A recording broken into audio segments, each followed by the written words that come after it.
Imagine this, you're the best player in Europe, EuroLeague MVP, the most competitive league on the continent where arenas boil, defenses bite your neck, and every possession is a chess war. You sweep all the individual awards, lift trophies, fans chant your name as if you were a Greek god, and suddenly you get the call. The NBA wants you. The ultimate dream, the journey to basketball's Mecca. But as soon as you cross the ocean, the story changes. What was applause over there becomes bench here. What in Europe was reverence turns into distrust in the NBA.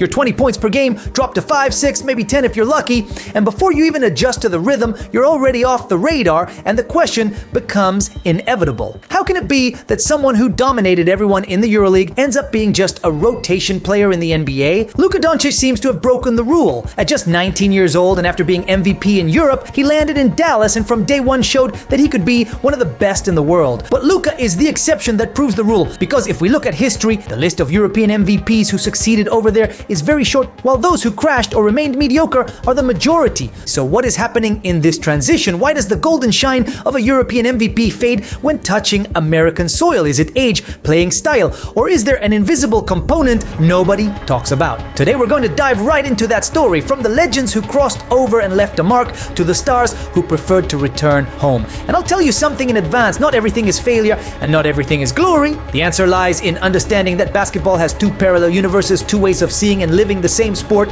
and that not all of Europe's gods are destined to be kings in the NBA. But before explaining that, we need to get into that brutal contrast between one league and the other.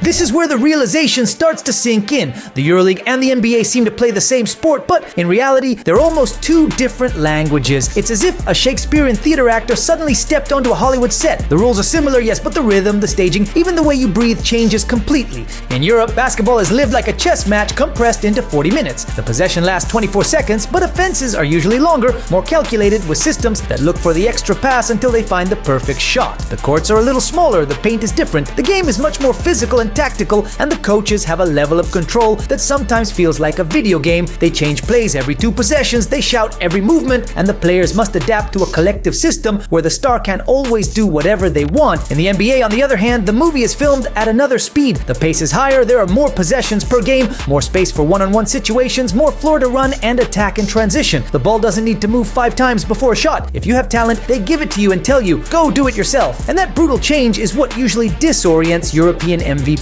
They go from being the conductors of the orchestra, owners of every beat, to having to fit into a system where they are often the 3rd or 4th offensive option, or even a bench player who comes in only to give someone a rest. Add to that the rules. In the EuroLeague, tighter zone defenses are still allowed, games are 40 minutes long, and referees often allow much more physical contact in the paint. In the NBA, there's more space thanks to the farther 3-point line and the defensive 3-second rule, but also an athletic demand that is absurdly high. Point guards are faster, wings stronger, centers more athletic. And if you arrive at 28 or 30 years old, already formed in a different style, making the switch can be like learning to dance a different genre in the middle of the party. So when we say a European MVP fails in the NBA, isn't it that we're judging them with parameters that don't apply? What does it really mean to be the best on one continent and not fit on another? Is it a talent problem or a context one?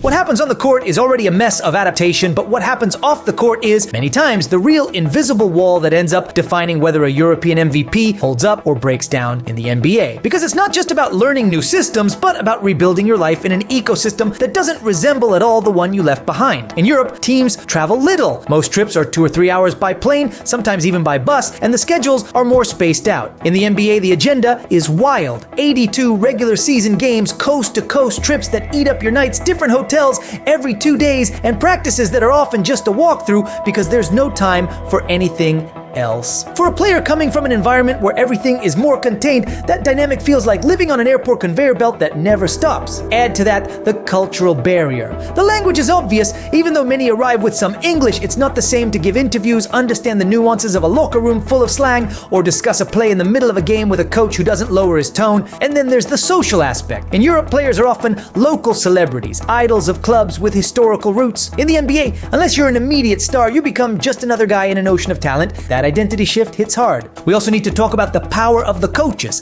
In the EuroLeague, coaches often build systems around their stars. They negotiate, they adapt, they find a role where the star can dominate. In the NBA, with few exceptions, there isn't that much patience. If a player doesn't fit right away, they send him to the bottom of the rotation to the G League, or they just cut him.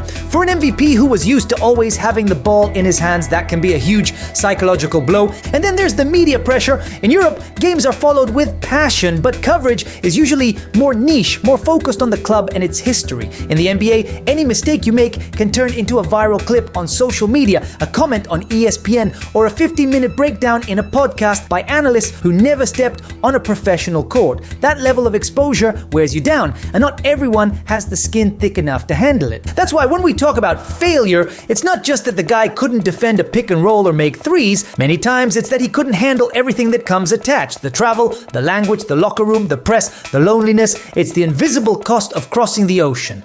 Among so many stories of European stars who dimmed in the NBA, there are some who broke the logic, who proved that yes, you can cross the ocean and become a star, or at least a key piece within the biggest circus in basketball. And what's interesting is that each of them did it in their own way with different styles and contexts, almost as if they were anomalies in a system that tends to reject anything different. The most obvious example is Luka Dončić. What he achieved at Real Madrid already felt like science fiction. At 19, he became the youngest EuroLeague MVP in history, as well as champion, finals MVP, and even rising star 2 years in a row. He was a kid who played with the calm and coldness of a 30-year-old veteran. When he arrived in Dallas, he didn't need any adaptation. From the first game, he started destroying defenses. In his rookie season, he averaged more than 21 points, 7.8 rebounds, and 6 assists per game. He won Rookie of the Year, and since then, he hasn't left the All-Star level. At 24, he had already taken the Mavericks to a conference finals and was in the future Hall of Famer conversation. Luka didn't break the curse, he turned it into a joke, but of course his case is so unique that instead of being a rule,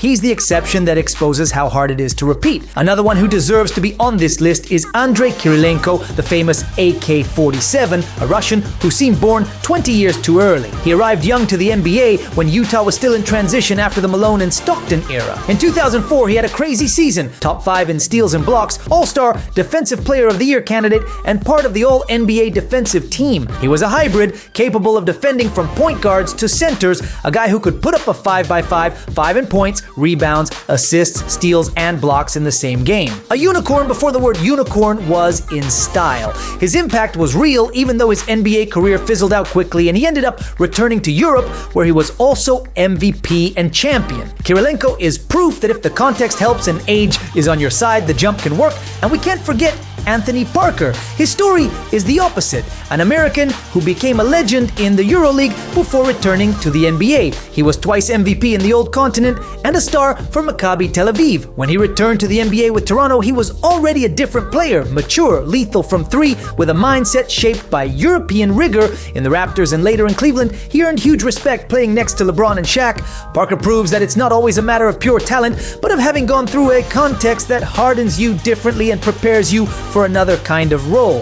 Dončić, Kirilenko, and Parker are the cracks in the narrative of the European failure in the NBA. They're proof that the talent exists, that the EuroLeague produces monsters capable of playing anywhere. But at the same time, they're so few, so rare that they force us to ask, what did they have that the others couldn't replicate? Youth, versatility, a different mentality.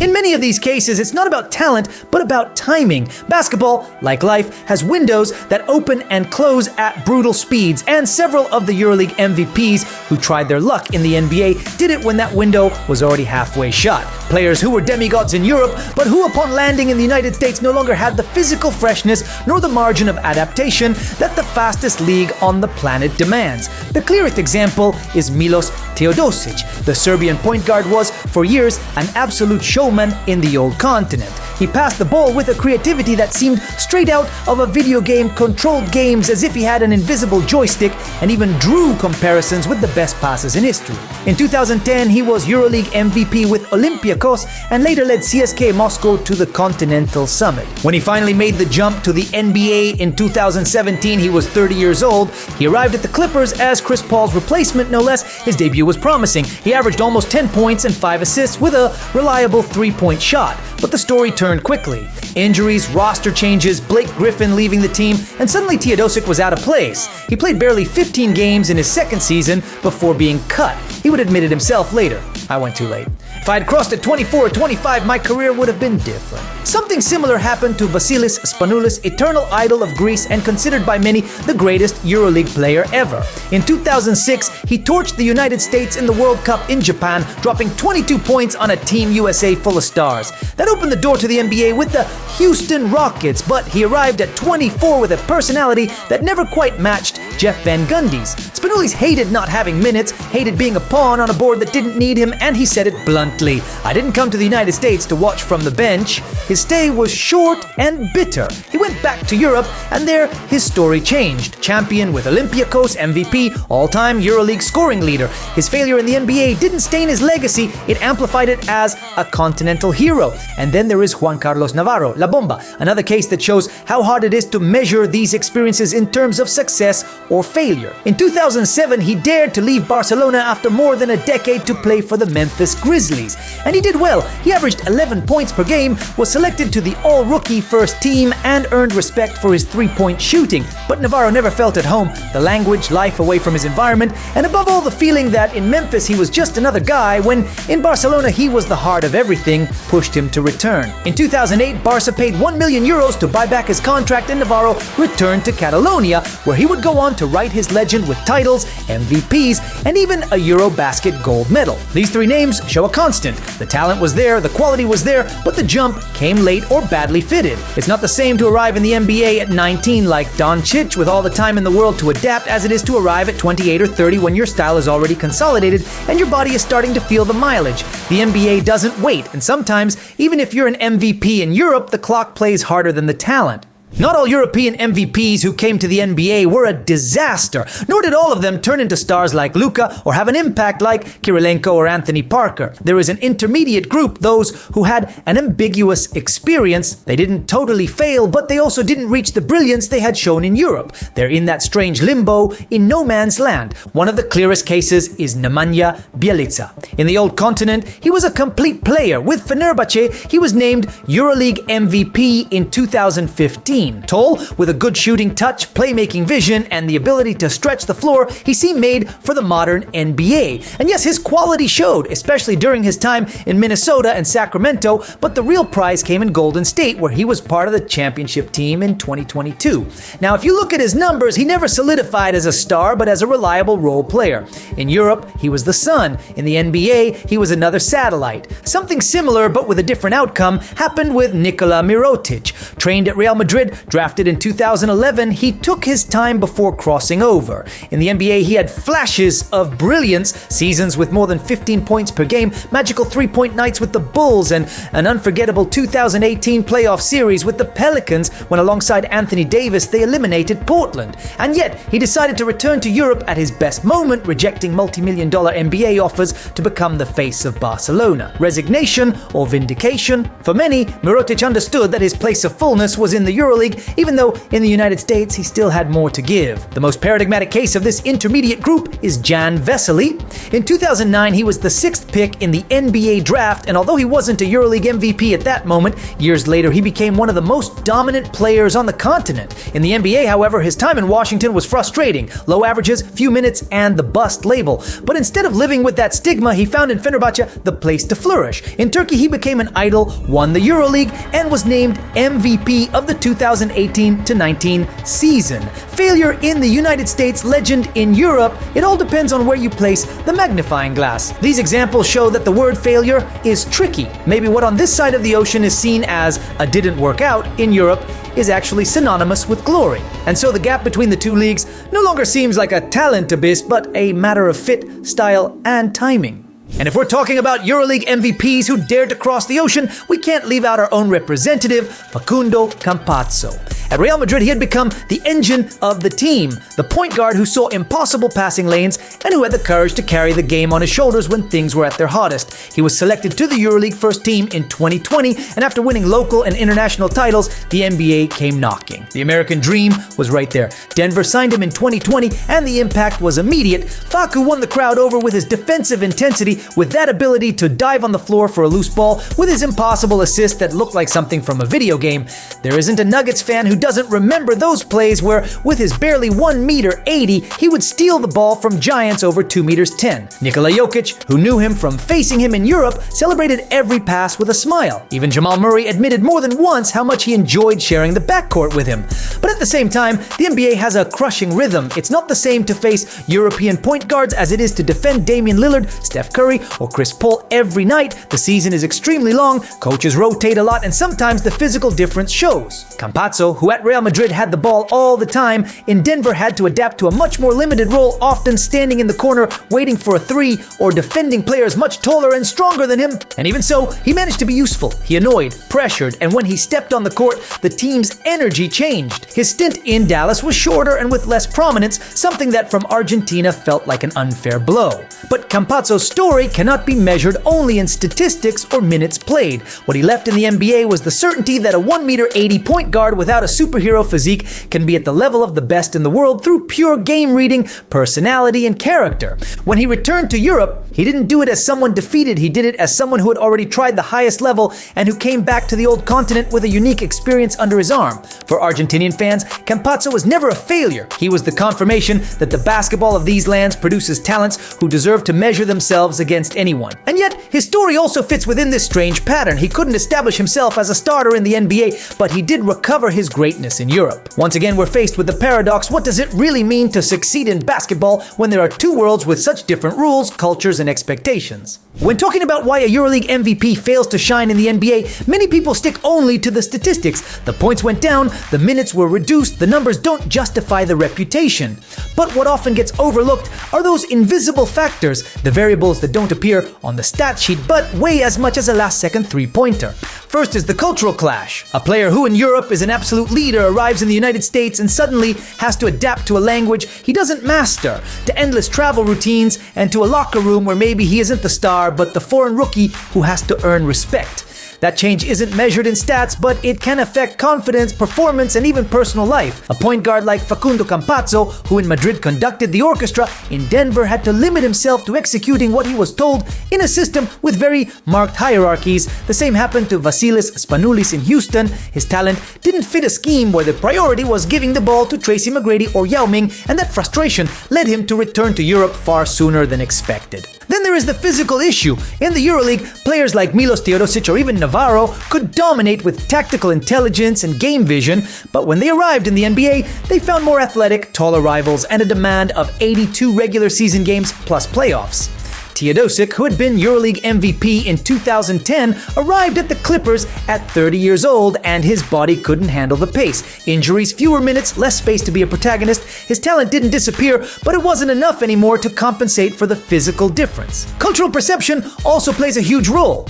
In Europe, an MVP is revered almost like a demigod. In the NBA, that status guarantees nothing. Teams often see these players as complementary pieces, not as stars. Navarro's case in Memphis proves it. Despite performing well and being included in the all-rookie first team, he felt he was treated like just another secondary piece. For someone used to being the epicenter of everything, the change wasn't sustainable. Finally, there is the factor of time. Those who made the jump late, like Teodosic or even Spanoulis, found an adaptation curve that was too steep. The margin for error was minimal. In contrast, those who did it young, like Luka or Ricky Rubio, were able to grow within the NBA system. And the ones who returned after developing in Europe, like Parker, already brought an arsenal of skills that fit better with what the league wanted. These invisible factors, cultural, physical, and temporal, explain why some European names became legends in the NBA, while others preferred to return home. And they help us understand that the word failure falls short. Many times, what doesn't fit in one place flourishes in another.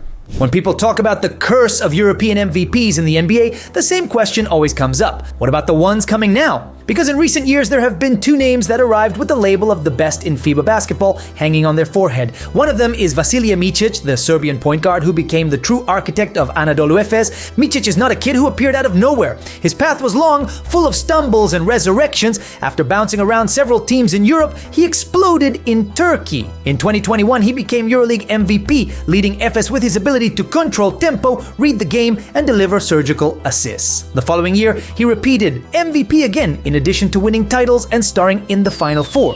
In a continent used to electric point guards, Micic shone with a cerebral, almost surgical style that took him to the top. When he finally decided to take the leap to the NBA, he did so at 29 years old. He signed with the Oklahoma City Thunder, a young team full of emerging talent, with Shai Gilgeous-Alexander as its star and a long-term project. The franchise's plan is clear: compete strongly in the coming years, and that's where Micic enters as a strange but very interesting piece. The Thunder see him as a potential sixth man of the year, someone who can come in, organize the second unit, and add that veteran experience the group still doesn't have. But the big question is whether he'll be able to transfer his style to an ecosystem that lives off speed, explosiveness, and improvisation. In Europe, he was the brain that controlled everything, the one who decided when to run and when to slow the game down. In the NBA, he may have to transform into a more vertical point guard, more aggressive, more willing to survive physically against athletes who look like they came from another planet. At almost 30, does he have the physicality to adapt, or will his intelligence and vision allow him to be that gear that changes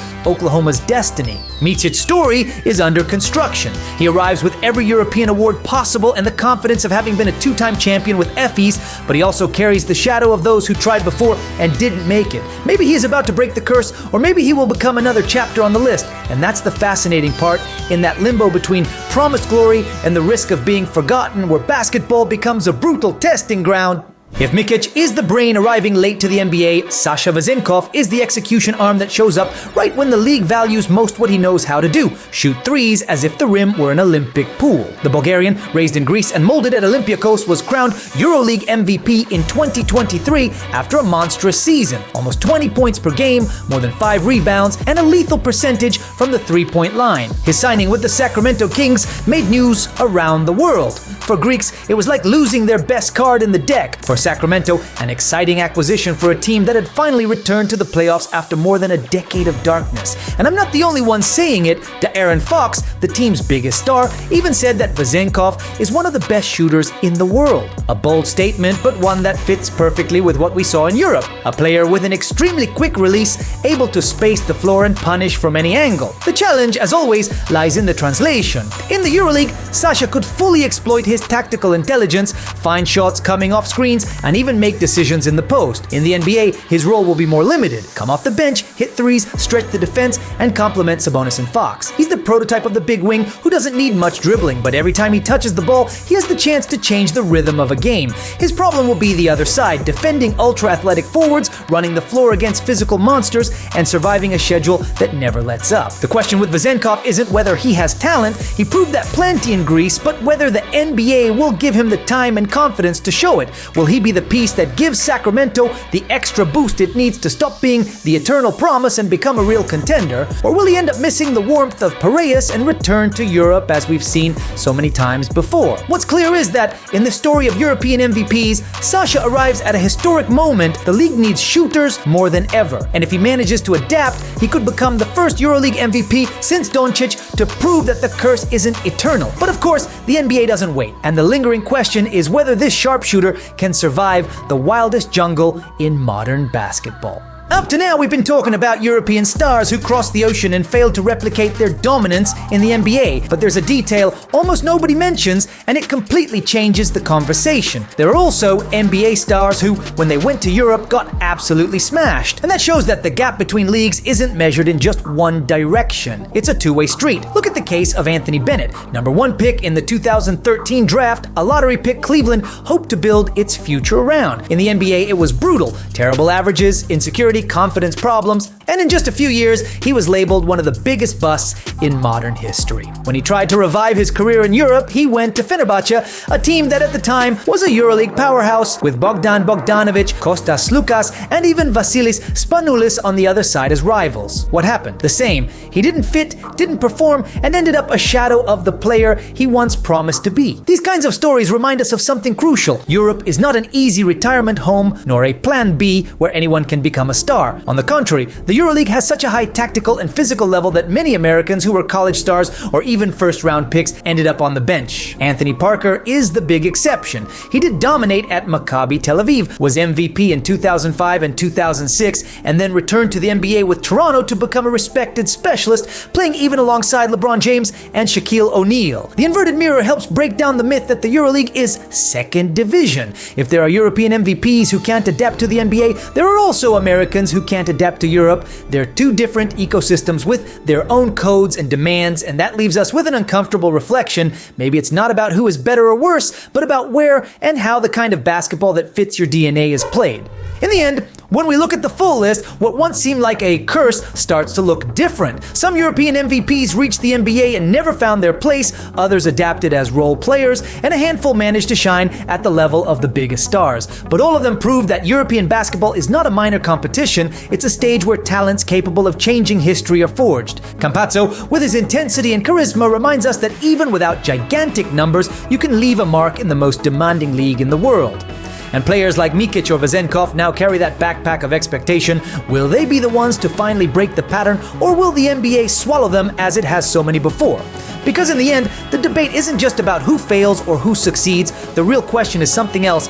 Is success in basketball really measured only in the United States, or has the EuroLeague already earned the right to be its own Olympus? Drop your thoughts in the comment section. This was Hoop Secrets, and I'll see you next time.